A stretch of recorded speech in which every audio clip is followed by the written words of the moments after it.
आप आजकल मीडिया में रोड और इंफ्रास्ट्रक्चर डेवलपमेंट के बारे में बहुत कुछ सुनते होंगे और बीजेपी के यूनियन मिनिस्टर नितिन गडकरी को आजकल आइडियलाइज किया जाता है इंडिया में इंफ्रास्ट्रक्चर डेवलपमेंट के लिए। बीजेपी के मिनिस्टर ये क्लेम करते हैं कि बीजेपी के टेन्योर में हाईवे डेवलपमेंट 200 टाइम से बढ़ा है। कांग्रेस के टाइम पे 2013 में जहां 12 किलोमीटर पर डे के हिसाब से हाईवे डेवलप होते थे, वहां 2021 में इसका नंबर था 37 किलोमीटर पर डे। हमारे NHAI में, हमारी मिनिस्ट्री में 7 वर्ल्ड रिकॉर्ड हुए हैं। दिल्ली से जयपुर 2 घंटे में, दिल्ली से अमृतसर 4 घंटे में और दिल्ली से मुंबई 12 घंटे में इसी साल हम दिसंबर के पहले कर सकें। इन सारे क्लेम्स की पीछे की सच्चाई क्या है, वो सारे नंबर्स, स्टैटिस्टिक्स, वो सब हम आज डिस्कस करेंगे इस वीडियो में। और साथ में हम एक कंपैरेटिव स्टडी करेंगे कांग्रेस के 10 साल वर्सेस बीजेपी के 10 साल, और देखेंगे दोनों सरकारों में से किस सरकार ने ज्यादा अच्छा काम किया इंडिया में इंफ्रास्ट्रक्चर डेवलपमेंट के लिए। हम इस वीडियो को 3 पार्ट्स में बांटेंगे। सबसे पहले हम बात करेंगे नेशनल हाईवेज के बारे में, फिर हम बात करेंगे एविएशन इंडस्ट्री के बारे में, और तीसरे नंबर में हम डिस्कस करेंगे रेलवे में कैसा डेवलपमेंट हुआ। इस वीडियो में आपको बहुत सारे नंबर्स और डेटा देखने को मिलेगा, लेकिन आप इसे लास्ट तक देखिएगा क्योंकि इसमें कुछ इस लेवल की डिटेल्स आपको देखने और सुनने को मिलेंगी जो आई गारंटी आपने इससे पहले नहीं सुनी होगी।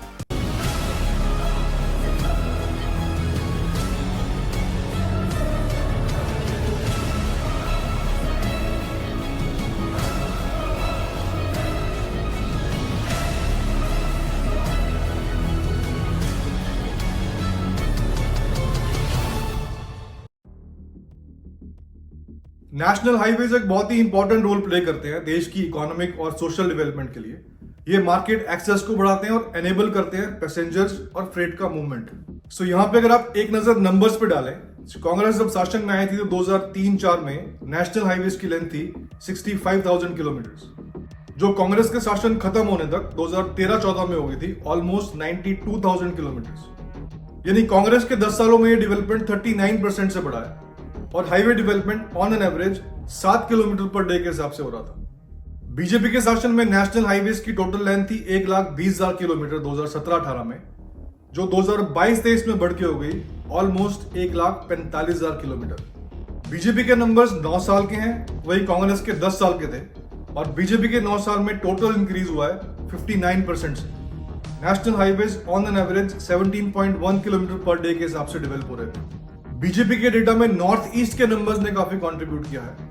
2013 में जहां पे नेशनल हाईवे की लेंथ हुआ करती थी तकरीबन 8,000 किलोमीटर, वो 22-23 में बढ़ के हो गई ऑलमोस्ट 15,000 किलोमीटर। यानी टोटल 9 सालों में ग्रोथ हुआ है 85% के हिसाब से। चाहे नेशनल हाईवेज की लेंथ ऑलमोस्ट 1.5 लाख किलोमीटर में पहुंच चुकी होगी, लेकिन अभी भी इंडिया की टोटल रोड का नेशनल हाईवे सिर्फ 2% है, स्टेट हाईवेज 3% है और रिमेनिंग 95% बाकी के रोड्स हैं इंडिया में। ये 2% के नेशनल हाईवेज इंडिया के टोटल ट्रैफिक का 40% मैनेज करते हैं across the length and breadth of the country. यहाँ पे हम सिर्फ नेशनल हाईवेज के नंबर्स को ही कंपेयर कर रहे हैं क्योंकि सेंट्रल गवर्नमेंट के परव्यू में नेशनल हाईवेज आते हैं।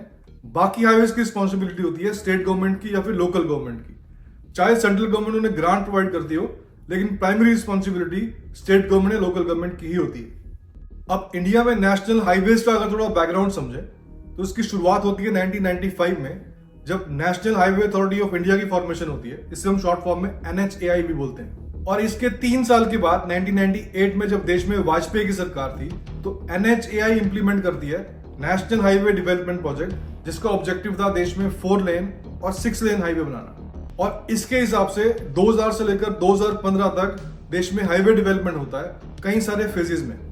यानी मनमोहन सिंह की यूपीए सरकार ने सेम प्रोजेक्ट को अपने टेन्योर में आगे कंटिन्यू किया था। आपने गोल्डन क्वाड्रिलैटरल के बारे में सुना होगा। इसका ऑब्जेक्टिव था 4 मेट्रो सिटीज को नेशनल हाईवे से जोड़ना, जैसे दिल्ली, मुंबई, चेन्नई, कोलकाता। इसकी शुरुआत भी इसी टाइम में हुई थी। ये लॉन्च हुआ था 2001 में और इसका कंप्लीशन हुआ था 2012 में। सो बीजेपी जब शासन में आती है तो वो एक नई स्कीम को लॉन्च करते हैं 2015 में, जिसका नाम था भारतमाला परियोजना। और इसका ऑब्जेक्टिव था कि इंडिया के 2% ऑफ द नेशनल हाईवेज, जो टोटल 40% का फ्रेट मूवमेंट मैनेज करते हैं, इसको बढ़ा के कर दिया जाए 40 से 70 to 80%। सो इंडिया में नेशनल हाईवेज का डेवलपमेंट 1990 से जोर पकड़ता है। और जैसे हमने वीडियो के स्टार्टिंग में भी डिस्कस किया था, आप कुछ क्लेम सुनते होंगे कि कांग्रेस के टाइम पे 12 किलोमीटर पर डे के हिसाब से हाईवे बनते थे और बीजेपी के टाइम पे 37 किलोमीटर पर डे के हिसाब से। तो अगर आप कुछ नंबर्स देखिए अपनी स्क्रीन पे तो आपको दिखेगा कि कांग्रेस के टेन्योर में ऑन एन एवरेज 10,000 किलोमीटर से कम होता था हाईवे डेवलपमेंट एक साल में। वहीं बीजेपी के टाइम पे ऑन एन एवरेज एक साल में 10,000 से ऊपर। लेकिन बीजेपी के मिनिस्टर जो क्लेम करते हैं कि 12 और 37, आप देख सकते हैं यहाँ पे कांग्रेस के 12 का जो काउंट लिया गया है वो यूपीए 2 में सबसे कम काउंट था, वो पिक किया गया है। और बीजेपी के 37 का जो नंबर है ये बीजेपी के सेकेंड टर्म में जिस साल हाईएस्ट डेवलपमेंट हुआ था उसका नंबर लिया गया, यानी लोवेस्ट और हाईएस्ट को कंपेयर किया गया। लेकिन जैसे हम नंबर्स देख ही सकते हैं, चाहे वो एनुअल डेवलपमेंट हो या फिर दोनों सरकारों के 10-10 साल के टेन्योर में टोटल हाईवे डेवलपमेंट के नंबर्स को देखें, आप देख सकते हैं कि बीजेपी के टाइम पे ये नंबर्स बेटर थे इन कंपैरिजन टू कांग्रेस। यहां से हम आगे बढ़ते हैं पार्ट 2 में। 2018 में जब पैक्यांग में सिक्किम का पहला एयरपोर्ट इनॉग्रेट हुआ था, सो वहां पीएम मोदी ने यह कहा था कि इंडिया में आज की डेट में 100 एयरपोर्ट्स हैं और हमने अपने शुरुआती 4 सालों के टेन्योर में 35 नए एयरपोर्ट बनाए हैं। क्या हैरानी होगी, इसमें से 35 एयरपोर्ट, 35 एयरपोर्ट पिछले 4 साल में बने हैं।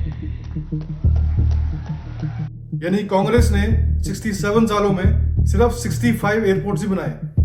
आजादी के बाद से 2014 तक यानी 67 इयर्स, 67 साल में 65 एयरपोर्ट थे, 65।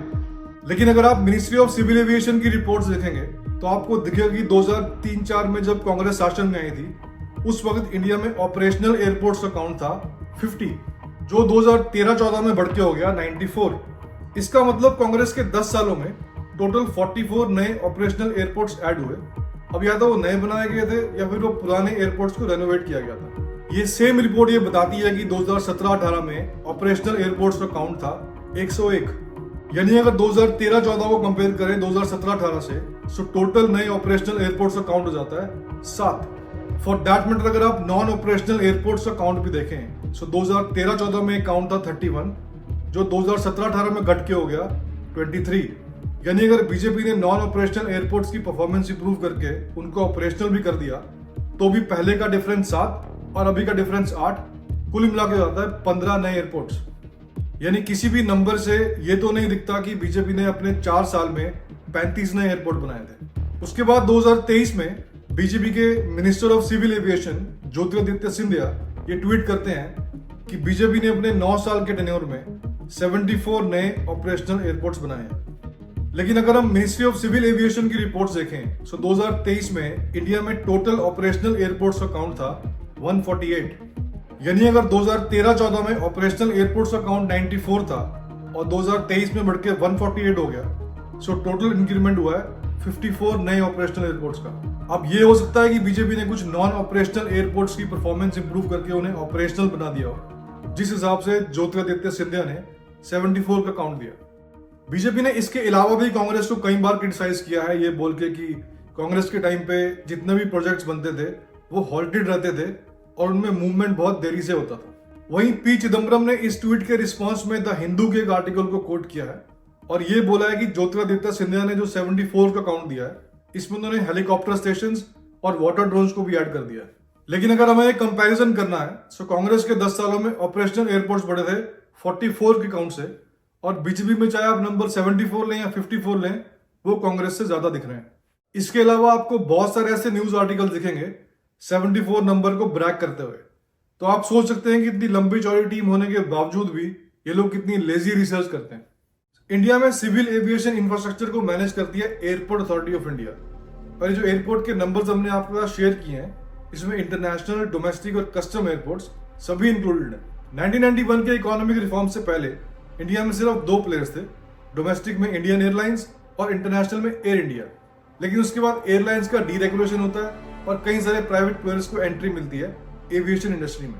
1990s का ये वो टाइम था जब इंडिया में पीपीपी इंट्रोड्यूस हुआ था, यानी पब्लिक प्राइवेट पार्टनरशिप। इसका मतलब था कि किसी पब्लिक सर्विस को या पब्लिक एसेट को सरकार और प्राइवेट एंटिटी दोनों मिलकर मैनेज करेंगे। 90s में इसकी शुरुआत तो हुई थी, लेकिन ज्यादा जोर पकड़ता 2005-6-7 के आसपास, जब इंडिया में एयरपोर्ट्स की मॉडर्नाइजेशन का काम स्टार्ट होता है। For example Delhi airport, Mumbai airport, Hyderabad airport, ये पीपीपी मॉडल के हिसाब से ही मॉडर्नाइज किए गए थे। इंडिया में हाईवे की डेवलपमेंट और एयरपोर्ट की मॉडर्नाइजेशन के लिए पीपीपी ने बहुत इंपॉर्टेंट रोल प्ले किया है।